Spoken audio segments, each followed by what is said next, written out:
Hello everyone, welcome back to our YouTube channel TET Education. I hope you all are good and doing well. So आज की video में हम अपना HTET TGT science का subject specific 2019 वाला paper discuss करेंगे और 2019 वाले इस पेपर के ऑलरेडी हम कुछ क्वेश्चंस डिस्कस कर चुके हैं. सो बाकी के कुछ क्वेश्चंस हम आज की वीडियो में डिस्कस करेंगे और उसी सीरीज़ को कंटिन्यू करते हुए चलिए आज की वीडियो हम अपनी शुरू करते हैं. और अगर आपको कोई डाउट रहता है देन आप कमेंट सेक्शन में पूछ सकते हो, अदरवाइज़ आप टेलीग्राम चैनल पे भी जुड़ सकते हो. टेलीग्राम चैनल का लिंक मैंने नीचे डिस्क्रिप्शन बॉक्स में दिया हुआ है, वहाँ पे आपको इसकी PDF भी अवेलेबल हो जाएगी और आप अपने डाउट्स वगैरह भी पूछ सकते हो. सो चलिए आज की वीडियो हम शुरू करते हैं और हमारा नेक्स्ट क्वेश्चन देखते हैं.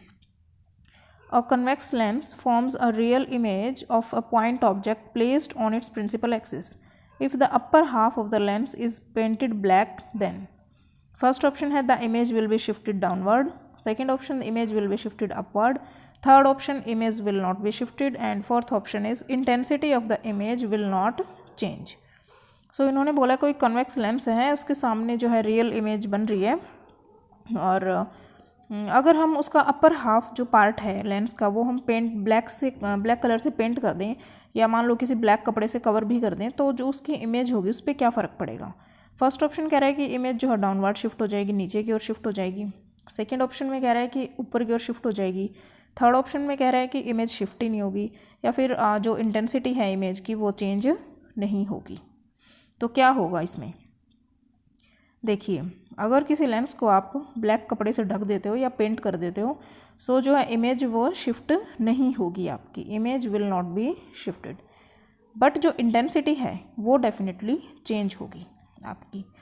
सो इसने बोला है इंटेंसिटी विल नॉट चेंज. सो ये स्टेटमेंट आपकी गलत हो गई. इंटेंसिटी चेंज होगी डेफिनेटली बट जो इमेज की पोजीशन है वो शिफ्ट आपकी नहीं होगी. So image will not be shifted. Third option आएगा यहाँ पे आपका करेक्ट. सो इंपॉर्टेंट क्वेश्चन है ये. और ये जो फिज़िक्स के क्वेश्चंस हम डिस्कस कर रहे हैं ये आपके अगर आप NVS का भी आगे एग्ज़ाम होने वाला है तो फिज़िक्स वाला पार्ट जो है अगर आपका वहाँ पे भी आपकी कहीं ना कहीं ज़रूर हेल्प करेंगे ये क्वेश्चंस. सो आप ऐसा सोच के इनको मत देखो कि हाँ HTET के ही हैं ये तो HTET के लिए ही हम लोग देखेंगे, ऐसा नहीं है. अगर आप DSSB के लिए भी जा रहे हो तो फिज़िक्स वाले पार्ट में इस लेवल के क्वेश्चंस डेफिनेटली पूछे जाते हैं.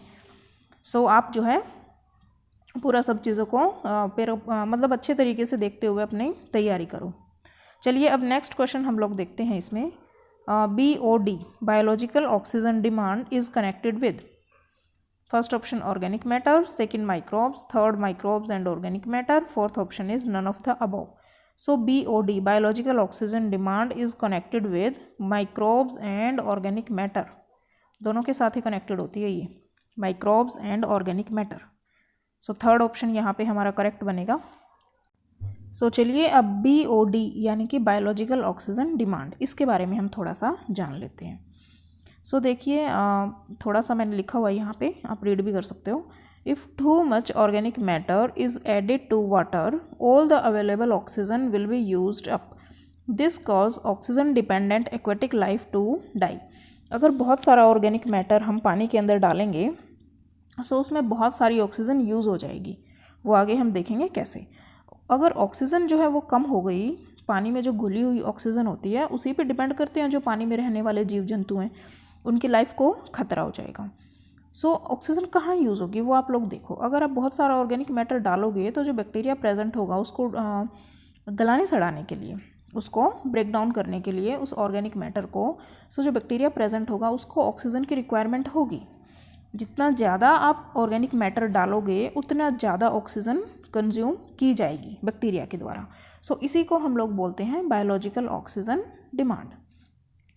The amount of oxygen required by the bacteria to break the organic matter present in a certain sample of water is called biological oxygen demand. इसका मतलब अगर बहुत सारा जो है ऑर्गेनिक मैटर आपने डाल दिया तो बहुत सारी ऑक्सीजन कंज्यूम की जाएगी उसको ब्रेक डाउन करने के लिए. उसकी वजह से फिर क्या होगा, जो एक्वेटिक लाइफ होगी उसको खतरा हो सकता है. सो इसी को हम लोग बोलते हैं बायोलॉजिकल ऑक्सीजन डिमांड यानी कि BOD. आप इसकी फुल फॉर्म भी याद रखिएगा. चलिए अब हम नेक्स्ट क्वेश्चन अपना देखते हैं. 123. विच of the following does not have a tetrahedral structure. इनमें से किसका टेट्राहाइड्रल स्ट्रक्चर नहीं है. फर्स्ट ऑप्शन दिया हुआ है हमें PO4 3 negative, second option SO4 2 negative, third BF4 negative, fourth XeF4. सो यहाँ पे हमारा करेक्ट आंसर बनेगा fourth option XEF4। This does not have a tetrahedral structure. अगर आप हिंदी मीडियम से हो और हिंदी में क्वेश्चंस डिस्कस करना चाहते हो तो हिंदी भी मैंने साथ में लिखी हुई है, आप यहाँ से भी रीड कर सकते हो और समझ सकते हो क्वेश्चन को। सो चलिए नेक्स्ट क्वेश्चन अब हम देखते हैं 124th। The 4 quantum numbers of the valence electrons of potassium atom are. कौन से होंगे 4 quantum numbers? 4 0 -1 and half, 4 1 0 half, third option 4 0 0 half, fourth option 4 1 1 minus half. So इसमें देखो आप लोग इसको कैसे सॉल्व करोगे। पोटेशियम का बोला है ना इन्होंने, 4 quantum numbers of valence electron of potassium atom. 4 quantum numbers बताने हैं आपको क्या होंगे। सो इलेक्ट्रॉनिक कॉन्फ़िगरेशन चलिए देखते हैं पोटेशियम का क्या बनेगा। इलेक्ट्रॉनिक कॉन्फ़िगरेशन आपका बनेगा 1s2 2s2 2p6 3s2 3p6 and 4s1। Total कितने इलेक्ट्रॉन्स हो जाएंगे पोटेशियम में आपके, आप काउंट कर सकते हो यहाँ से 2 2 4 6 10 12 और 6 आपका हो जाएगा 18 और एक 19। टोटल 19 इलेक्ट्रॉन प्रेजेंट होते हैं पोटेशियम में। सो आपका इलेक्ट्रॉनिक कॉन्फ़िगरेशन कुछ इस तरीके से आएगा। 11th-12th लेवल की जो केमिस्ट्री है आप उसका बेसिक जरूर करके जाएं। सो यहाँ से आप लोग देखो, लास्ट वैलेंस इलेक्ट्रॉन पूछा है ना इन्होंने। n की वैल्यू हो गई हमारे पास 4, l की वैल्यू 0, s के कोरस्पॉन्डिंग l की वैल्यू 0 होती है। एक लास्ट वीडियो में शायद मैंने ये डिस्कस भी कराया था आपको, वो नोट्स भी आपको अवेलेबल होंगे, वहाँ पे भी आप देख सकते हो l की वैल्यू जो है SPDF के लिए क्या क्या होती है। m की वैल्यू 0 एंड s की वैल्यू आपकी हो जाएगी हाफ, एक इलेक्ट्रॉन प्रेजेंट है। सो 4 0 0 हाफ, इस तरीके से आपका ये क्वेश्चन का आंसर बनेगा। सो चलिए देख लेते हैं। 4 0 0 हाफ आपका दिया हुआ है थर्ड ऑप्शन में। थर्ड ऑप्शन यहाँ पे आपका करेक्ट हो जाएगा 124th का। Now move to the next question, that is 125th question. So 125th question is bacteria differs from mycoplasma in having। Bacteria जो है माइकोप्लाज्मा से कैसे डिफर करते हैं? Nucleoids, second option plasma membrane, third option 70S ribosome, fourth option rigid cell wall. So इसमें आएगा bacteria जो है differs from mycoplasma in having, fourth option rigid cell wall. इसको लेके ये डिफर करते हैं because mycoplasma do not contain cell wall. ये मैंने यहीं पे लिख दिया, माइकोप्लाज्मा सेल वॉल कंटेन नहीं करते, बैक्टीरिया कंटेन करते हैं। सो इसी तरीके से इस पॉइंट पे ये दोनों डिफर करते हैं। नेक्स्ट क्वेश्चन चलिए देखते हैं। Development of gametophyte directly from the vegetative cells of sporophyte without the formation of spore is known as apospory, second option apogamy, third option parthenogenesis, fourth option xenia। सो इसमें आपका आएगा first option apospory. First option आपका यहाँ से correct बनेगा 126th का। Next question चलिए अब हम देखते हैं 127th। Of the following statements PMMA is used in making eye lenses. Second statement है nylon 66 is manufactured by caprolactam. Third statement है nylon is the step growth polymer and fourth statement is vulcanization was introduced by Charles Goodyear. So इन statements में से आपको बताना है कौन कौन सी स्टेटमेंट्स करेक्ट हैं। सो देखिए यहाँ पे हमारा करेक्ट ऑप्शन बनेगा 127th का second option, that is ACDR correct. A कह रहा है कि PMMA यूज़ होती है आई लेंसेज बनाने में। सी कह रहा है नायलॉन जो है स्टेप ग्रोथ पॉलीमर है।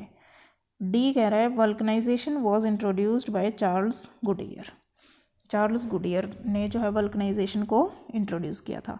सो ACD ये तीन स्टेटमेंट हमारी ठीक हैं, सेकंड वाली हमारी गलत है। सो इनसे भी आप याद रख सकते हो कि चार्ल्स गुडियर जो है उसने वल्कनाइजेशन को इंट्रोड्यूस किया था और PMMA यूज़ होती है आपकी आई लेंसेज बनाने में। अलग से भी आप इनको याद रख सकते हो। सो हमारा सेकंड ऑप्शन यहाँ पे करेक्ट बनेगा।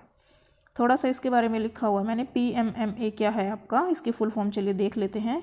सो it is a basically synthetic polymer and its full form is polymethyl methacrylate. It is used in making eye lenses, हमने अभी अभी डिस्कस किया। और जो कैप्रोलैक्टम है that is the monomer of nylon 6 polymer, not nylon 66।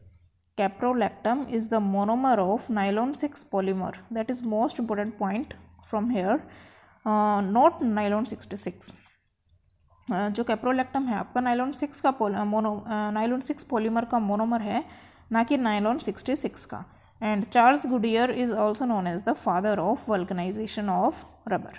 ये points आप याद रख सकते हो. सो इसने क्या बोला था हमें, nylon 66 is manufactured by caprolactam. ये गलत है सेकंड स्टेटमेंट. कैप्रोलैक्टम से जो है आपका नाइलॉन 6 बनता है, ना कि नाइलॉन 66. चलिए नेक्स्ट क्वेश्चन अब हम लोग देखते हैं. Choose the correct descending sequence of the following taxonomic categories using the code given below. First option है genus, order, class, species, family. इनको एक करेक्ट ऑर्डर में लिखना है आपको, डिसेंडिंग सीक्वेंस में लिखना है. सो इसका आपके पास करेक्ट आंसर बनेगा third option, that is CBEAD. पहले आएगा आपका क्लास C, फिर आपका आएगा ऑर्डर, फिर आपका आएगा फैमिली, फिर जीनस, फिर आपका स्पीशीज़. इस तरीके से आएगा. ये जो आपकी क्लास नाइन्थ की साइंस में जो आपका चैप्टर दिया हुआ है डाइवर्सिटी इन लिविंग ऑर्गेनिज्म, वहाँ से क्वेश्चन पूछा गया है. ये काफ़ी लेंथी चैप्टर है वो. सो इसकी एक ट्रिक से हम देखिए समझ लेते हैं. सो इस तरीके से आपका जो है डिवीज़न होता है, क्लासिफिकेशन होता है. सबसे पहले आपका आएगा किंगडम, देन आपका फाइलम एनिमल्स के लिए, और डिवीज़न प्लांट्स के लिए, देन क्लास, फिर ऑर्डर, फिर फैमिली, फिर जीनस, लास्ट में आपका आएगा स्पीशीज़. सो यही क्वेश्चन आपका इन्होंने पूछा है. सो इसको आप याद कैसे रख सकते हो, देखो ये छोटी सी ट्रिक बनाई हुआ है मैंने. KP को फाल्गुनी का गाना सुनाया. KP को फाल्गुनी का गाना सुनाया. K से किंगडम, P से फाइलम एनिमल्स के लिए, और डिवीज़न आपका प्लांट्स के लिए. C से क्लास, O से ऑर्डर, देन आपका F से फैमिली, देन G से जीनस, एंड S से आपका स्पीशीज़. सो इस ट्रिक से आप इसको याद रख सकते हो, इस सीक्वेंस को पूरे को. So the taxonomic category was first given by the scientist Karl Linnaeus. इसने दिया था ये नाम सबसे पहले. टेक्सोनॉमिक जो कैटेगरी थी, नाम याद रखना इस साइंटिस्ट का, इंपॉर्टेंट है ये एग्जाम पॉइंट ऑफ व्यू से. It is sometime referred as Linnaeus hierarchy. इसको लीनियस हायरार्की भी बोल देते हैं, बिकॉज इसने ही ये डिस्कवर करी थी. सो आई होप आपको ये क्वेश्चन समझ आ रहे होंगे. चलिए नेक्स्ट क्वेश्चन अब हम लोग देखते हैं.